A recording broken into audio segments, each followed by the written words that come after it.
expanding minds and hearts to reach for the reality of heaven. This is Fathom Ministries Podcast.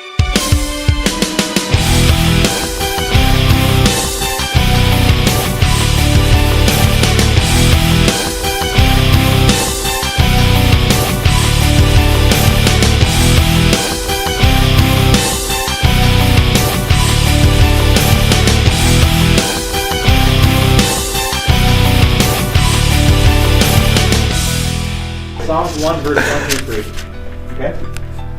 How blessed is the man who does not walk in the counsel of the wicked, nor stand in the path of sinners, nor sit in the seat of scoffers. But his delight is in the law of the Lord, and in his law he meditates day and night. He will be like a tree firmly planted by streams of water, which yield its fruit in its season, and its leaf does not wither, and in whatever he does, he prospers.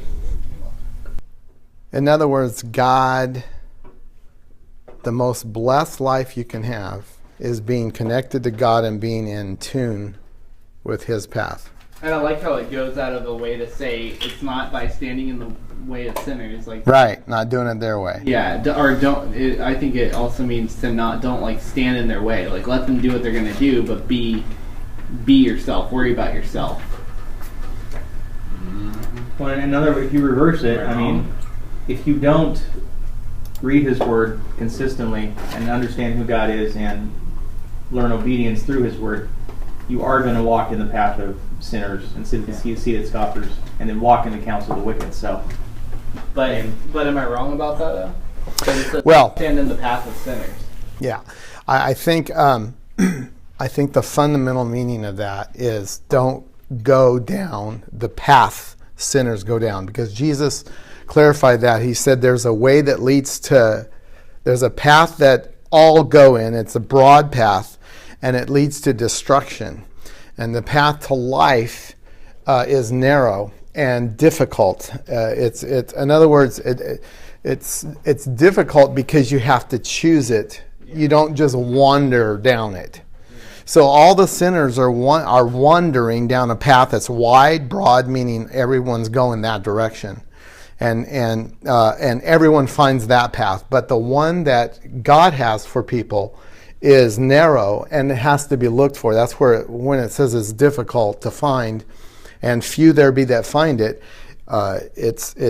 It's basically, it's not saying that if you look for it, it's going to be hard to find. It's saying that it's hard because people have to look for it. Because he says, blessed is, if the person knocks, the door will be open. If you seek, you will find. Ask, and it shall be given. So the person who wants to find the path not only will find it, but will happily be on it. But you have to put forth the effort to do so. And and if you don't meditate on his word day and night, if you don't memorize scripture, and you don't, if you don't know scripture, if you come up in a situation in life and you don't know what the word of God says, or you're not in tune with God on a one-on-one personal basis, you're going to fall into sin. So and let's clarify that too, because it's not just a matter of falling into sin. We all fall into sin, but it's what God promises is to get you out of the power of sin, so that sin does not dominate your life, and that you're not in the clutches of sin as if you are trapped and you can't get out. That's the goal. And all of us have to first feel the trap of sin to understand this. And when you do feel the trap of sin, and you try to free yourself and then you can't, then you start realizing the problem. I'm trapped. And then you go to God and you start seeking God to get you free from that trap. And that's the difficult thing, because the person who struggles with sin and then finds that they're trapped will often just succumb to it and say, this isn't worth it. It's not worth the struggle. I don't want to resist sin. And then their life goes from one hell level to another hell level, and it gets worse and worse, and the trap closes in more and more. And then, this is a mental picture of like a bear trap. How do you catch a bear? You stick a trap where the bear goes and rummages around a tree for berries on a tree, let's say. And so they take this big giant claw and they have it open with a spring and they put it underneath the tree, and then they put a bunch of leaves over the top of it. So the bear comes in there and he stumbles into this trap, and that thing goes and clamps onto his leg, and then he tries to get away, and it's so strong he can't get away, and it's chained to the tree. So when they come up to get the bear, if they want to take him dead, they just walk up, he can't get away, they shoot him, and it's over. And so this is kind of exactly what our experience is with sin. Only, at our youngest points of our life, you can think back to when you were 9 years old, you probably didn't have any traps really set on you. But by the time you're 18, there's a few things that's got a hold of you. Not a lot of things, not everything, but a few things. And then if you don't deal with those, then eventually, you not only is your leg in a trap, your ankle's in a trap, your hand's in a trap, and now you've got all kinds of things holding you back. Well, this is common to man, and God says, look, I can set you free. Jesus said, he that the Son sets free is free indeed.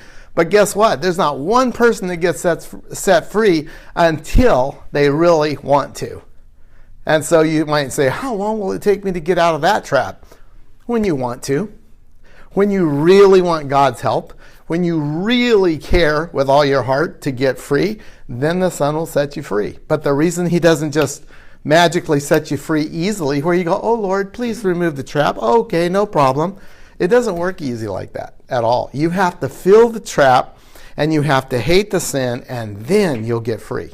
And when he sets you free, you are free. You know you're free because you know that it doesn't have power over you anymore. But getting there on big stuff takes an effort. Yeah. So kind of like what Mike was saying earlier with the person who doesn't read Scripture a whole lot and they're not in tune with God. If they ask God to set them free and stuff, it's not going to work because their heart's not in the right place.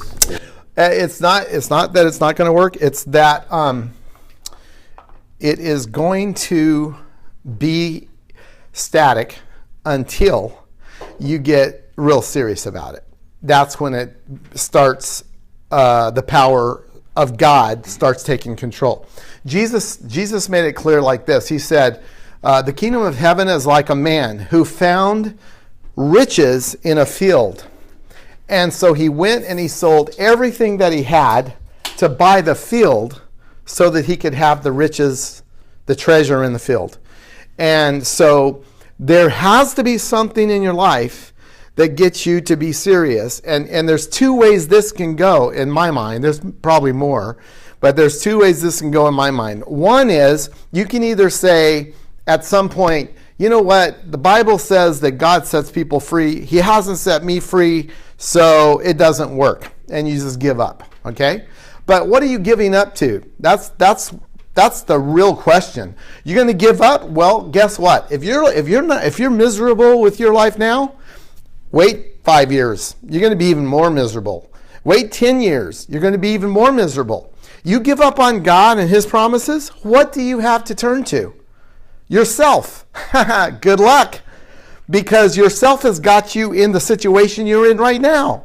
And that is, your heart has led you astray. And what that leading astray is to get you hooked so you can't let go. It's like the monkey that won't let go of the banana, right? They set him a trap. They put a banana in a cage, and he goes and he reaches in the cage, and here they come. Okay, we're going to get the monkey, and he's like, I can't get my hand out of the cage because the banana makes it too big to get out of the cage. He won't let go of the banana. He wants the banana so bad he'll be there as a sitting duck when they come to get him because he will not let go of the banana. And so the serious thing about life is that God is the answer. And in our life, we can either decide that God doesn't exist or that his answer isn't working because of our lame efforts of trying, and then say, I'm just going to do the best I can. Well, like I said, good luck with that, because the best you can is going to get worse. And every life is a life headed to some certain amount of difficulties and troubles. The choice that you have is not a path without the trouble. The choice that you have is to choose the path that has the trouble that you choose. The trouble that you choose can be the one where God guides you through the trouble, or you can choose the path that is like the path of darkness where you don't know what's in front of you. But as sure as there is going to be a sunrise tomorrow, you're going to have some tragedies happen in your path. And the thing is, what are you going to be? Are you going to be a person with meaningfulness in your life when you get to that place? Or are you going to be a person that's like today's generation, the millennial generation, are nihilist? You guys know what that is? Yeah. Nihilist? Someone with a phone, can you look up the word nihilism and like on Wikipedia, and let's just get a definition of that? And I'd like to read it before I get too deep into it, but I'll tell you where it's rooted in. It's rooted in the idea and the theory of evolution. The theory of evolution tells us that life has no God, that it is a spontaneous act of chance based upon billions and billions of years of all kinds of things like chaos going on, and then all of a sudden life appears, in its most basic form. And then we supposedly have come from that. Do you find it? Yeah. Okay, read it for us. The rejection of all religious and moral principles, often in the belief that life is meaningless. Okay, there it is. Okay, and why is life meaningless? Because you're an accident of evolution, okay? And being an accident of evolution, you shouldn't even be, but you are by chance. And therefore, your life is meaningless because no one designed it, no one intended it. It wasn't meant to be by anyone with a higher consciousness or anyone with a higher principle. And so it's meaningful to you as you make it meaningful. Well, what are you going to do? Because here's the problem. You're going to die. And guess what? When you die, you don't usually just die. You get older and you start dying slowly, and you start seeing death take hold of you. And as you see death take hold of you is when you really start going, what is this about? Why am I here? You can only experience so many highs and so many ecstasies and so many fun things. And pretty soon, it's like, okay, I've done that, I've done this, I've had that, I've been this. What else? I'm getting tired of all these things that are meaningless. And what you find is when you go to the scripture, you have form, you have meaning, and you have God, which is said to have created us. And so if God has created us, then he created us with a purpose, and then his purpose is a high call. And that's why the book here doesn't just say you're worth something. It says, and since you're worth something, live up to your responsibility. Live up to God's high call. Come up higher. Go to a higher plateau. Live up to the standard that God sets for you. And what will happen is that you'll be meaningful, your life will be meaningful, and you will make a difference in other people's lives because now there's meaning to you, and that meaning is derived from someone greater than you, and that's God. And guess what? If your life is meaningful here, and God says, and by the way, if you will make your life meaningful by being serving God, then I will make your life even more meaningful by preserving it, so that when you do die, no matter how you die, you are going to live on, and you're going to be able to find out the true meaning of life without all the bad stuff, because you already experienced that part in this life. And so that way of the wicked is a road that leads to destruction, because it doesn't matter what they do in their life. It's going to end with, who cares? So what? You spent 80 years having fun? Now what? Now what are you going to do? If any of us had the last 10 years, the greatest life that a person could have, and yet we were going to have the worst life a person could have in the next 10 years, do you think your previous 10 years would add anything to the next 10 years? It would not. As a matter of fact, it'd just make you sick because you'd remember how it used to be, and you'd say, why couldn't it continue? God's meaningfulness is, it can. But you have to buy into it now. You have to choose the path now. You can't choose it later when you find out the path you're on is wrong. You got to take, by faith, you got to take what God says. But it's not just a blind faith.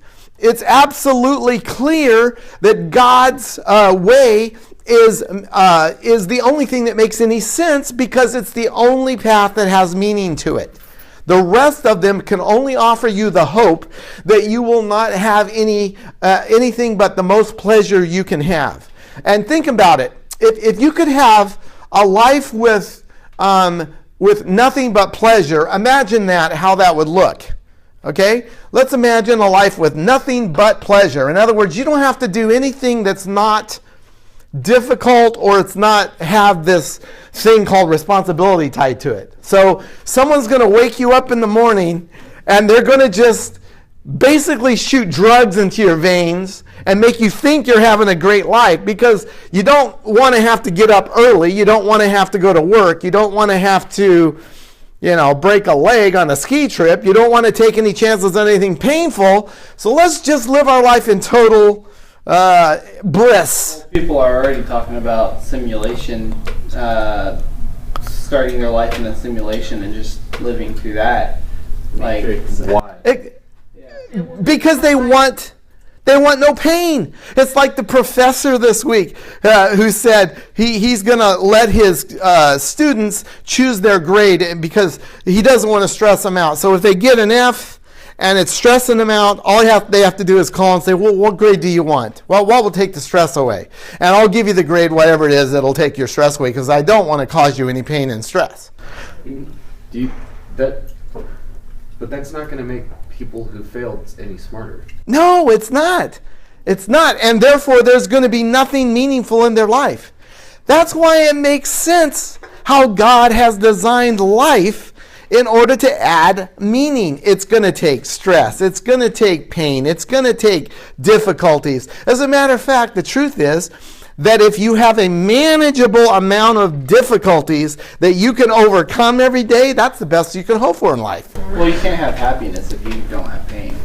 You know what's clear is happiness is not the goal of this life. I don't care if you're an atheist or you're not going to be happy all the time. And there's two types of people in life. There's the people that have a lot of struggles and they just whine and complain and give up, and then there's the people that are like, okay, I'm going to change this. And Eddie, that's because somewhere in the back of our mind, we think we're owed a happy, free, easy life. We think that's what we want. It's not what we need, though, because it would not produce the outcome that you want it to produce. As a matter of fact, it's producing a generation where they're getting loony. The things that we're going for these days are so laughable.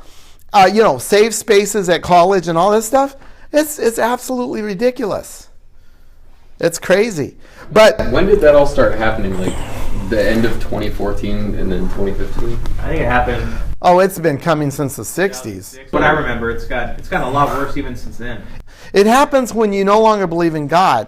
And I don't know if you guys know this or not, but I mean, the theory of evolution and the nihilist view of things, all of this coming together has been where the scientists are trying to say, no, we have the answers. We don't need a God. You listen to their debates, and that's what they say. We don't need a God. We can explain everything without a God, and so who needs them? And then they admit, and by the way, I hate God. I don't want there to be a God. That's their goal. But as soon as you remove God from our life, you remove all meaning except what you are personally capable of. And unfortunately, right now, wherever you are, that's as good as you're going to be able to do, because as you get older and as you start losing life, then what are you going to do? You will not be able to add to your life anything because you're headed to the grave as sure as shooting. And unfortunately, by the time you're 40, you start noticing your body is starting to shut down here, there, a little bit there, and way too slow for comfort, but fast enough for you to realize I am headed down, and it's just a matter of time. Our bodies and our nature are self-destructive, so it would happen a lot sooner. Exactly. This leads me into where I want to go tonight, and I was thinking of this. Let's pretend that I won the lottery. Okay, let's pretend that I spent $2 this week, and there was a $200 million lottery. All right. And so I got the phone call or the notice that my number's won. And do you guys know how to write $200 million? You believe that? $200 million, right? I got it right? Okay. All right. Summer, don't answer this because you'll know this answer, but you young guys, I want to ask you a question. How much of this do you think the government's going to take? A lot. 40%? 50%. Okay. I think it's going to be about 55%. All right. So right off the bat, you get a $200 million. Okay, so you're going to be left with $95 million. Well, that ain't bad, right? You can make it on that. Okay, $95 million. No, the government just won $105 million. Yeah, and I'd be like, no, you're not taking 55% of this. Yeah, but you would because they wouldn't cut you the check. They got to cut the government the check. And they're going to cut the government the $105 million, and they're going to cut you the $95. It's actually $90 million. Is it 90? 90. Yeah, oh, okay. See? I'm like, it's bothering me. Yeah, okay. Let's get this straight here. See, I know she's good at math. Okay, but let's just theoretically, I want to explain something to you from a fatherly point of view. Okay, to teach you something about God. You guys know I've been married to that beautiful woman for 40 years next year. 40 years. So I got married to my sweetheart. 29. I know. I don't know how it works. I got married to my, youthful sweetheart. I did it right. I didn't get divorced. I didn't get girlfriends. And I don't have kids running around that aren't mine and hers. So I got 2 wonderful kids. I have 1 child that's dead. You guys might not know, but we had a son first, and he lived 3 days and had a heart valve problem and died. So we barely knew him, but it was pretty rough to go to the hospital, and you have a home bedroom, ready for the boy, and you never bring him home. It was a pretty rough situation. His name was Justin. But I was thinking, if I won, once in a while I'll put $2 in for the lottery. I know I'm not going to win, but for the heck of it, for the fun of the moment, hey, what if I won? That kind of thing. So if I did that, I thought, well, what would I do? Well, I would definitely share with all you guys, most of you, my family, of course. But I thought, what would I do that would help Brian and Eddie and LT and Summer and Mike? What would I do that would help them, and what could I do that would hurt them? Let me tell you the worst thing I could do for you guys. If I had 90 million, right off the top of my head, I thought, I could give everybody $1 million. And that would still leave me a lot, but that would be a huge amount to you guys, right? As a matter of fact, if you could get $1 million and never spend it, you would never have to work again the rest of your life. You could do all the fun things you want to do, but the difficulty would be the fact that you had that money and it would be sitting there saying, oh no, don't hang on to it and just take a little bit of it every month. Let's go get a Lamborghini. Let's spend a third of it on a really hot car so I can get a really hot girlfriend, and then on and on from there. So I thought, well, what would I do that would be beneficial? Well, let me tell you something that I would do. I truly believe I would do this for you guys if this happened. But it would be to help you, not to hurt you. And I would do this for everybody. Have you guys ever heard of a life estate? Yeah. Summer and Susie will know about that. You guys might not, right? Life estate. Here's what a life estate is. A life estate is that I can buy you a house, okay? I could go buy you, we could go to Susie's community where she sells brand new homes in Elk Grove, and we could buy everybody a house, all right? And right now her houses are running about $450,000, okay? Now, here's something that could be done. You know, half of you are my family, and my family might not want me to give everybody $1 million because they say, hey, when you die, we want that money, right? Well, let me show you something. There's a thing called the life estate, and I could do this. I could go to Susie's community, and I could buy everybody a house. And I could give you a life estate in that house. You know what that would mean? That would mean that that house is yours as long as you're alive. But here's what you can't do. You can paint it. You can have friends over. You can treat that house as if it's yours, because it is yours. As long as you're breathing, it's yours. The minute that you die, it goes back to me, though.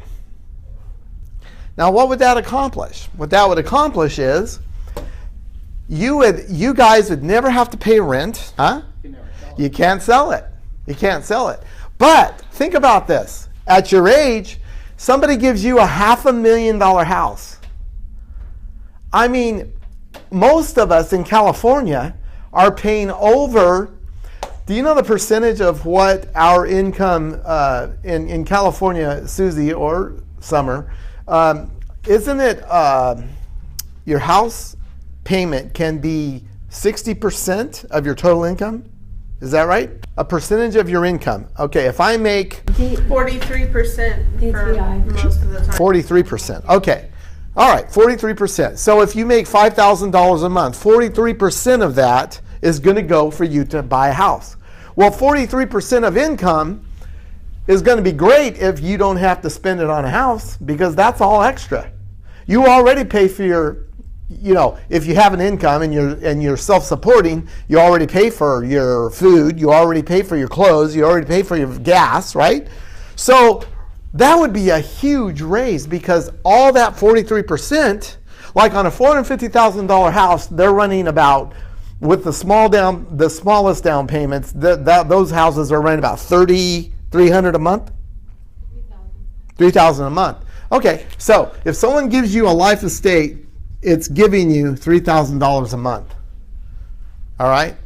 $3,000 a month is $36,000 a year. The calculation was in 40 years, it would be how much?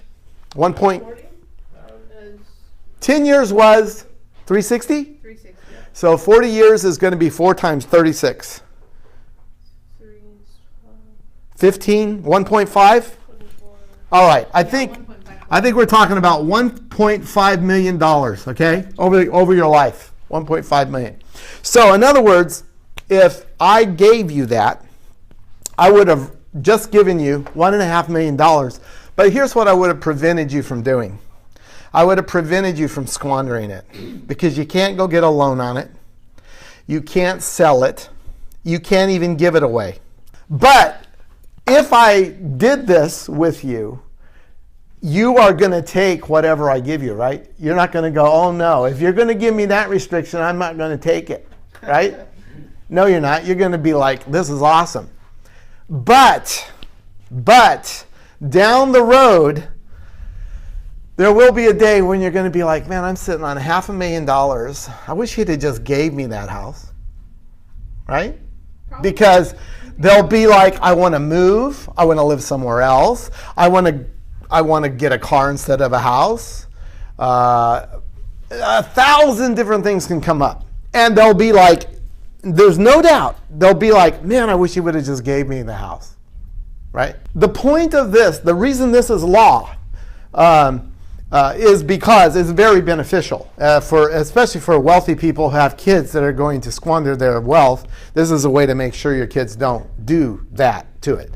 But the reason, as your friend, I would do this way is because I know how young you are, and I know the temptations to squander wealth that would come to you. especially at the ages that you are at right now. And that doesn't say anything about your character. It's not saying I don't trust you. What it's saying is I would not want to put you into that predicament. And I would feel the same with my own son and daughter as I would all you guys. I would definitely go this route. If I were going to give you a lot of money, this is the route I would go. Okay?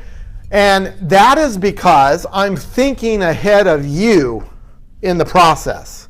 I'm thinking for your good, because in the first 10 years, you will have hundreds of days where you wish you had the money.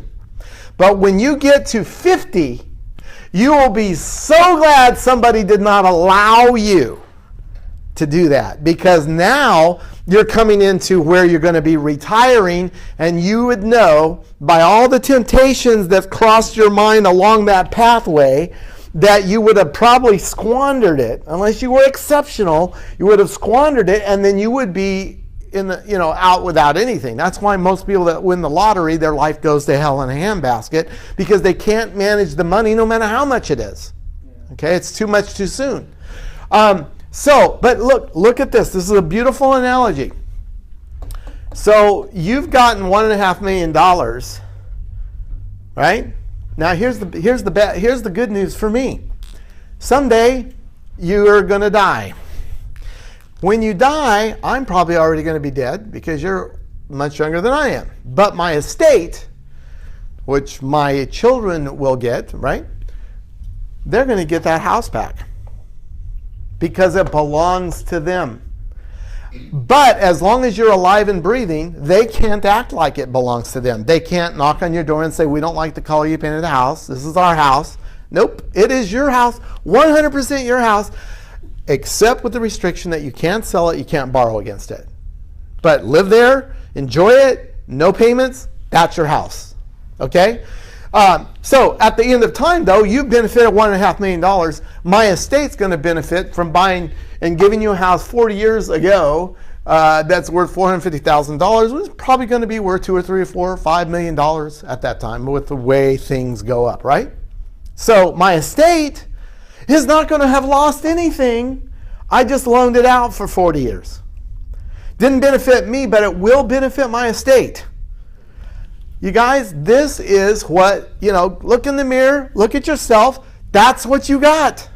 You have a body that is a life estate. As long as you're in it, you can do whatever you want with it. But when you die, it reverts to God. You benefited from it, but your life reverts back to God. And the question is, what is the condition, and what did you do with it in the process of time? What did you do with it? And God is saying, and that's what this scripture is about, God is saying, if you handle this life estate properly and you please God, when it's time for you to return to God what is His, He will return to you eternal life. He will return to you. You're going to get a surprise. You're going to be, I've got a bigger house. I've got a better house. I've got a mansion for you. Because now I know you're loyal to me. Because when you had a choice and you could not be loyal, or you served me instead, and in spite of what the devil tried to do to stop you, in spite of sin, in spite of all these things that came against you, somehow you kept coming back to me and kept coming back to me. And now that you've lived your life and you've shown your loyalty and your love for me, now it's not going to just come back to me and you're going to lose it. You're going to gain it. And Jesus made this so clear when He said, he that loves his life will lose it. But he that loses his life for my sake and the gospel will find it. Isn't that a beautiful thing? He that loses his life for my sake and the gospel will find it. Well, here's the problem. You're going to lose your life anyway. Your life's not your own. It's a borrowed thing, And so our attitude should be the same attitude you would have if I won the lottery and I said, good news, guys, houses for everybody, brand new, $500,000 each. Wouldn't that make a good party for a Bible study night? That would be amazing. Your brain would just start thinking. And of course, I would play it up because I would want to enjoy giving it to you. So I would be saying, okay, Eddie, what color do you think kind of house do you want? You want a house with brick? You want a house with stucco? Would you like a house would you like to buy a house in Susie's community, or would you like a farmhouse? Would you like to live in Modesto, San Diego? I'm going to spend $500,000, Eddie. What do you want? Well, not San Diego. Wouldn't that open up like some thinking to you? Whatever the restrictions on your thinking are right now, if someone offered that to you, there would be some boundaries being removed real rapidly in our thinking, right? Because you would be thinking, well, I thought I was going to have to go to college. I thought I was going to have to, work for 20 years before I got a house. And, oh man, next week I'm going to get a house. That would change everything, right?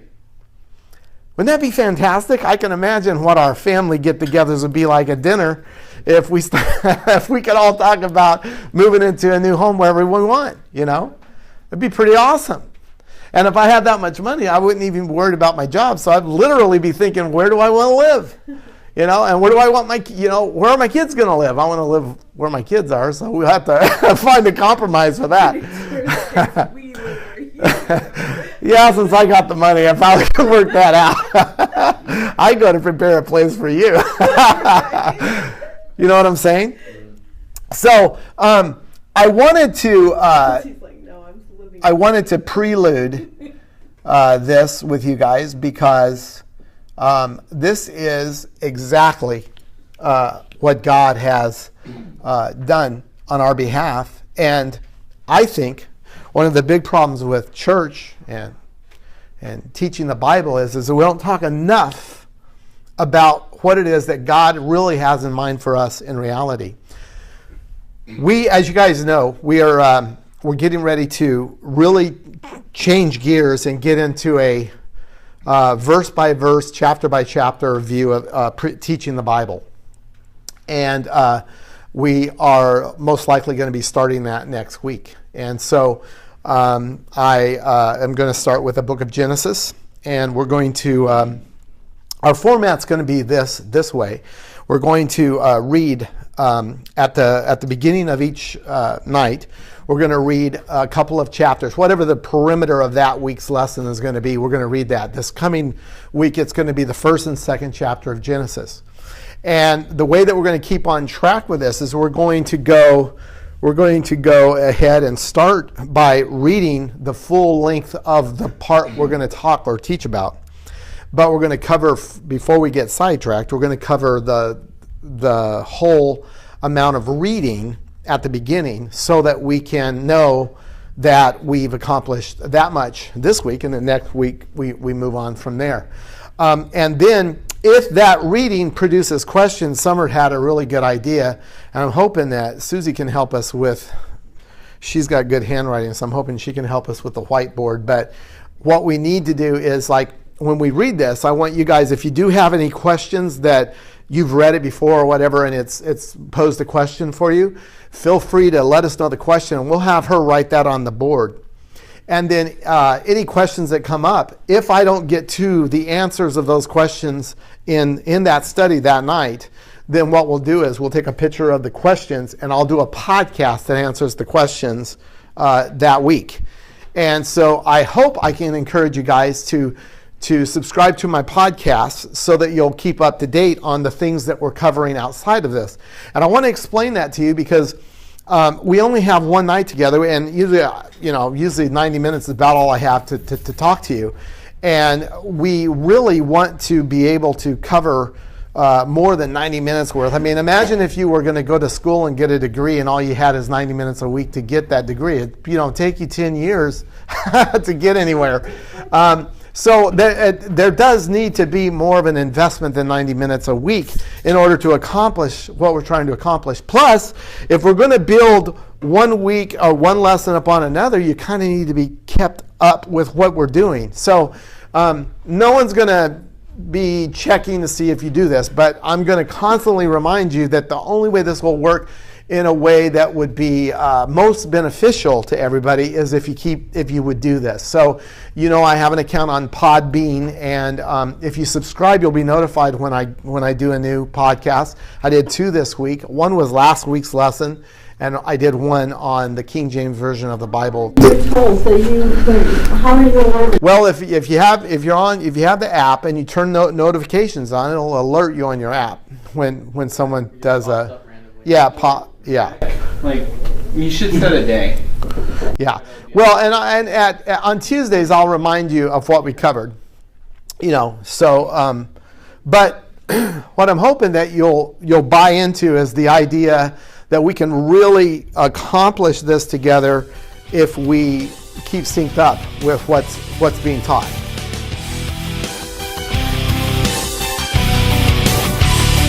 You've been listening to a Fathom Ministries podcast with me, Pastor Nathan Reynolds. You can find more podcasts and contact info at our website at www.fathomministries.org. Thank you for listening.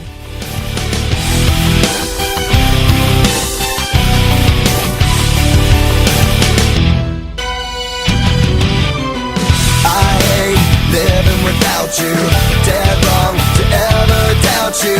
But my demons laying waiting, tempting me away. Oh, how I adore you.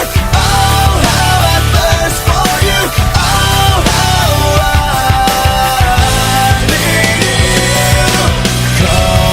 Comatose, I'll never wake up without an overdose of you.